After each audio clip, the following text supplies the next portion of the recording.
안녕하세요, 가우디 선생님입니다. 지난 시간에 몬주익 가서 뭐 볼까 이렇게 몬주익 주변에도 볼 게 되게 많았잖아요.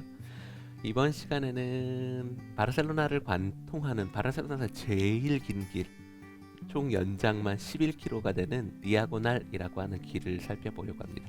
디아고날의 윗부분은 대학, 소나우니베르시다시 대학이란 뜻이죠. 그리고 상업지구로 되어 있어요. 그래서 굉장히 좋은 건물들, 아주 바르셀로나 치자면 아주 모던한 동네입니다. 우리 그 유명한 FC 바르셀로나의 깜노우도 이 길 바로 아래쪽에 있어서 뭐 걸어서 갈 만한 길입니다. 그리고 디아고날 중심으로 북쪽으로 올라가면 모나스테리오 데 페드랄베스, 그러니까 페드랄베스 수도원이 있죠. 건벤토라는 말이 수도원을 쓰기도 하고 모나스테리오라는 말을 쓰기도 하는데, 모나스테리오는 보통은 이 사람들 사는 곳과 떨어져서 독립되어 있는 그런 곳에 있는 경우가 많아요. 이 페드랄베스 수도원도 옛날로 치면 바르셀로나 교외 지역이었는데 지금은 아주 시내로 들어왔죠. 아담한 크기지만 굉장히 아름다운 수도원이라고 생각합니다. 이 카탈루냐 지역이 고딕 시절에도 제법 힘있는 동네였었거든요. 그래서 고딕 문화도 1300년경에 지어진 수도원이니까 아주 아름다운 그림들, 이런 건축물 구경할 수 있습니다. 소나우니베르시다이라고 하는 그 초록색 호선에 지하철을 내리면 여기 바로 지금 화면상에 있는 소나우니베르시다 역에서 내리는데, 대학 지역이라는 뜻이죠. 대학 지역에 가면 내리자마자 바로 앞에 있는 건물이 Edificación de Barcelona, Escuela Politécnica Superior 이렇게 되어 있는데, Superior는 상급 학교라고 5년제 라이센스가 나오는 학교를 상급 학교라고 부릅니다. 이 학교 안에는 3년제 건축학교도 들어있고요. 지금 이 건물 뒤쪽으로 보이는 에삽이라고 하는 학교가 있죠. Escuela Técnica Superior de Arquitectura. 네, 아르키텍투라, 그래서 여기 나오면 건축사가 주어지는 학교예요. 제가 다닌 학교이기도 하고, 가우디가 예전에 다녔었던 학교가 이 학교의 전신이죠. 이 학교 안에 카테드라 가우디라고 가우디 연구원도 소속되어 있습니다. 1층 부분에 있는데 여권을 맡기면 가우디 중요한 자료들도 많이 볼 수 있어요. 제가 학교 다닐 때 이곳에서 수업을 들었었는데, 암플리아시온이라는 확장, 에삽 건축학교 확장 공사는 주셉 안토니 꼬덱이라고 하는 사람의 프로젝트인데요. 예전에는 그닥 좋은지 몰랐었는데 지금 보니까 아주 재미난 건축가더라고요. 그리고 건축과 건물 옆에 있는 건물이 산업 디자인과 건물입니다. 저기 앞에 써 있죠. Ingeniería Industrial, 산업공학과. 건축과와 연결된 공부도 하고 있는데, 이 건물 아주 모더니티의 언어가 아주 충실하게 세워진 건물이고, 바르셀로나 모더니즘에서 중요한 건물이기도 합니다. 두 개의 높은 벽체가 있고, 그 벽체의 스케일감을 줄여주는 앞으로 낮은 플랫폼 같은 건물, 그 안으로 들어가는 거죠. 그래서 건물 안에 들어가는 사람은 뒤에 건물이 이렇게 11층이나 되는 이런 높은 건물인지 알 수가 없어요. 아주 균형감 있고 스케일감이 아주 아름다운 건물입니다. 건너편에는 에코노미아 엠프레사리아, 그러니까 경영경제학부의 건물이 있는데요. 이 건물도 뒤에 있는 거대한 건물을 앞에 있는 조그만 동들이 이렇게 가려가면서 스케일감을 정확하게 만들어내고 있는 아주 우아한 건물이요. 저도 좋아하는 건물이었죠. 그런데 학교 건물로 사용하기에 무엇보다 제일 아름다운 학교 건물은 저는 이 건물 같아요. 여기는 공과대학이 아니고요, 우베라고 바르셀로나 대학교의 Facultad de Economía y Empresa, 그러니까 경영경제학부. 아까 전에 그 확장동이고 이쪽에 경영경제과가 있는데, 브루탈리즘이죠. 지금 화면 해상도가 별로 그닥 좋지 않지만 브루탈리즘이라고 해서 구조체가 툭툭 붉어져 나오고 자연과의 관계가 아주 명쾌하게 드러나는 그런 건축물. 저는 학교 건물로는 최고인 것 같아요. 여기 뒤쪽에 가면 리카르도 보필이 만든, 리카르도 보필 스페인 건축가 아주 유명한 사람이죠. 넥수스 도스라고 하는 2002년도 건물이 있습니다. 이 건물도 찾아가서 볼만합니다. 아주 근대적인, 밝고 경쾌하고 아주 가벼운 느낌. 그 건물 옆으로 가면 지금 다 걸어갈 수 있는 거리예요. 파르테 페드랄베스 이렇게 되어 있죠. 뒤쪽에 보면 건물이 하나 있는데 그 건물에 발라올레이알 데 페드랄베스, 페드랄베스는 아까 수도원이죠. 페드랄베스 이 동네 이름이 페드랄베스이기도 한데 페드랄베스에 있는 발라올레이알, 그러니까 왕궁이라고 붙여 있습니다. 재밌는 건 이게 원래는 왕궁이 아니고요. 원래는 캄펠리우라는 이 동네 집이 있었고 그걸 가우디의 후원자였던 에우세비 구엘이 사용해서 또레 구엘이라고 하는 구엘의 여름별장으로 썼던 건물입니다.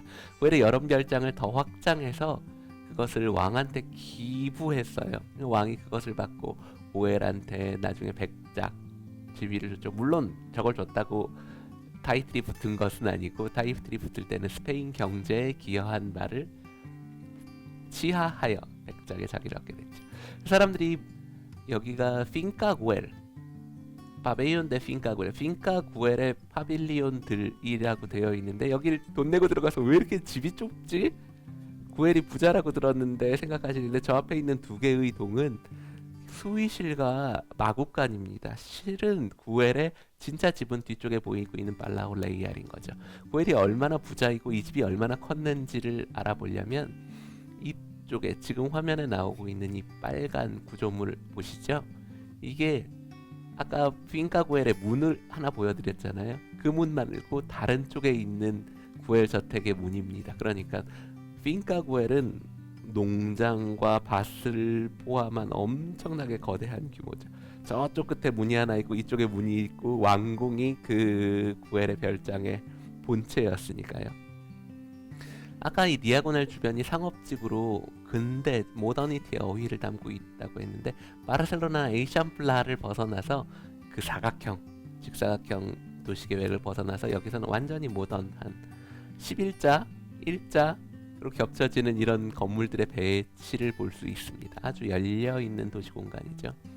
또레 라카이사 카탈루냐 왼쪽에 있는 두 개의 높은 검은색 건물 역시 미찬스 그리고 코덱이라고 하는 걸출한 건축가가 들어간 투입된 건물이고요. 카이샤 뱅크는 카탈루냐에서 제일 큰 은행이기도 합니다. 하나를 지나치고 그냥 돌아왔어요.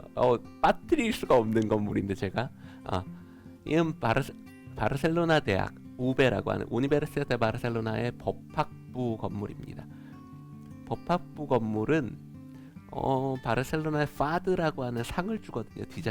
디자인상을 수상한 바 있는 바르셀로나 모더니즘을 가장 대표하는 건물 중에 하나예요. 예를 들면 바르셀로나 10개의 건물 이렇게 뽑으면 이 건물이 늘 들어가는 편입니다. 제가 이 건물에 대한 영상을 찍어 놓은 것도 하나 있으니까요. 혹시 법학부 건물 관심 있으신 분은 바르사가 선생에서 법학부 건물 영상 찾아보시는 것도 괜찮을 것 같습니다. 마리아 크리스티나는 디아고날과 여기 카를로스 길이 겹치는 부분인데요. 여기 가보면 에디피시오 트레이드 1968년도 코덱 그리고 마누엘 바이스라고 하는 건축가가 지은 건물이 있습니다. 이것도 모더니즘에서 아주 중요하게 드러나는 건물이죠. 제가 왜 지도를 일 밑으로 내려왔느냐면 저 밑으로 내려오는 그랑비아 데 카를로스 3세라고 하는 이 길 자체가 아주 도시계획 그리고 어반 퍼니처 이런 것으로 봤을 때 아주 아름다운 길이에요. 굉장히 재미있는 길이에요. 이 길 밑으로는 제네랄 미트레라고 고속화도로가 밑으로 지나거든요. 그 위를 덮어서 사람들이 보행을 아주 편리하게 할 수 있도록 만들어 놓은 것도 한번 건축가라면 구경하기 좋을 것 같고요. 이 건물은 아무리 찾아도 건축가가 나오지 않는데 브루탈리즘의 느낌을 갖고 있는 모더니즘 건물인데 아주 보기 좋아요. 건축가가 누군지는 찾을 수 없었지만 그냥 봐도 고수의 작업입니다. 지금은 그루포 플라네타라는 회사에서 출판사가 소유하고 있는 이 건물은 예전에는 방카 카탈라나라고 하는 은행 소유의 건물이었습니다. 안릭도우스 이 건축가 시간이 없어서 건축가 이름 읽을 시간 없네요. 나중에 저 나온 거 자막을 한번 확인해서 보세요. 요 위에 가면 아까 제가 말씀드린 미찬스라는 건축가가 한 두 개의 작업 보실 건데요. 미찬스와 그 옆에는 바르바코르시니 라고 하는 건축가가 한 작업인데 아주 집합주거로서 아주 볼만한 건축물입니다.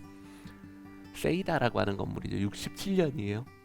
벌써 한 50년이 넘었는데 굉장히 모던한 느낌을 주는 건물이죠.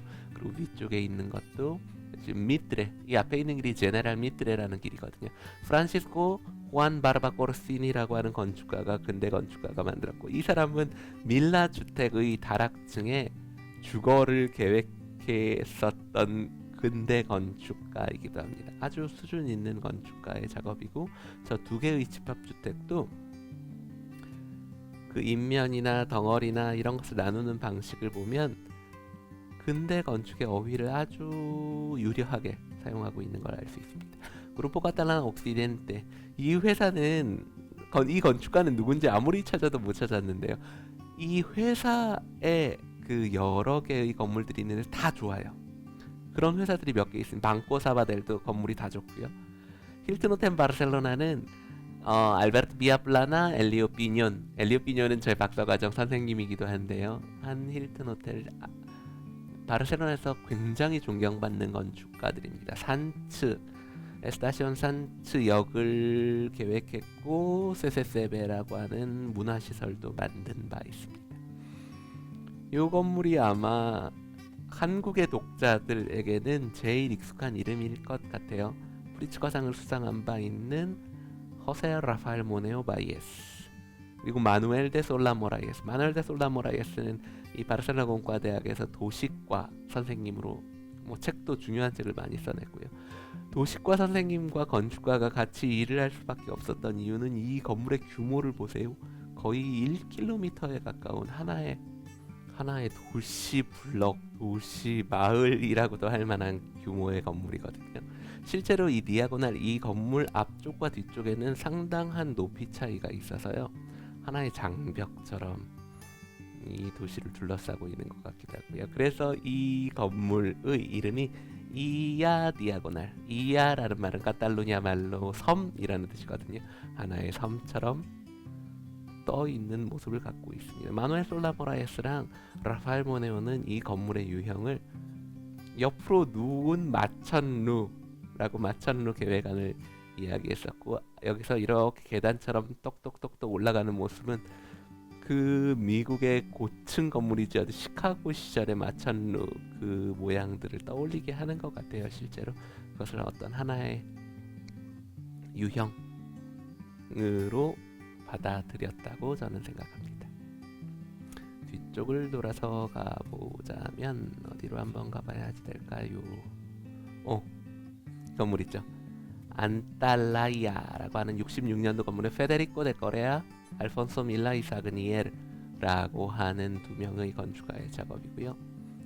역시 60년대 작업으로는 굉장히 언급이 많이 되는 아주 세련된 60년대의 작업, 코데게의 작업도 그렇고요. 평면을 보면 이렇게 거의 분사되는 것 같은, 어디로 막 뻗어나가는 것 같은 그런 평면들이 아주 특징적이라고 생각합니다.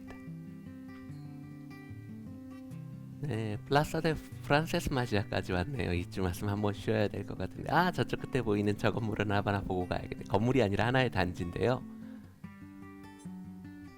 지금은 에스쿠엘라 인두스리알 산업학교라고 불리지만 예전에는 깐바쪼의 공장, 가우디한테 바티오 주택을 맡겼었던 바티오 있죠. 바티오 씨의 공장이 있었던 건물, 굉장히 크죠. 시내에서 그렇게 멀지도 않은데 이렇게 큰 공장이 있었고, 바티오라는 사람이 그만큼 부자예요. 그런데 그것보다 더 중요한 건 이 건물을 지은 사람, 라파엘 구아스타비노 이 모레노라고 하는 사람은 1880년대니까 뭐 스페인 내전 이런 것도 아닌데 미리 미국에 건너가서 스페인의 건축수를 미국에 건넨 사람입니다. 지금도 그 벽돌을 가지고 이렇게 스페인의 라시아라고 말하는 납작한 벽돌로 만드는 모울트를 지금도 까탈란 모울트라고 영어로 부르거든요. 그 이름을 유행시킨 사람입니다. 저 라파엘 구아스타비노라는 사람을 위키페디아에 검색해 보세요. 미국에 가서 상당히 영향력이 있는 건축가 성장했고, 그래서 그 사람이 만들었던 건축 방식을 까탈란 모울트 지붕 만드는 방식 있죠? 건설 구조 방식. 까탈란 모울트라고 만드는 말을 만들어낸 사람이기도 합니다. 그래서 저 건물을 가면 벽돌의 쓰이는 방법뿐만 아니라 그 구조체의 모양도 아주 볼만한 건물이죠.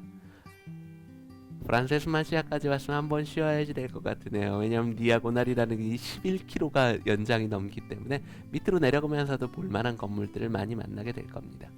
오늘 살펴본 건물을 한번 정리해 볼까요? 저 왼쪽 위쪽으로 깜노우 보이네요. 깜노우는 축구뿐만 아니라 그 건축가가 아주 존경하는, 내가 아주 좋아하는 미찬스라고 하는 건축가의 작품이에요.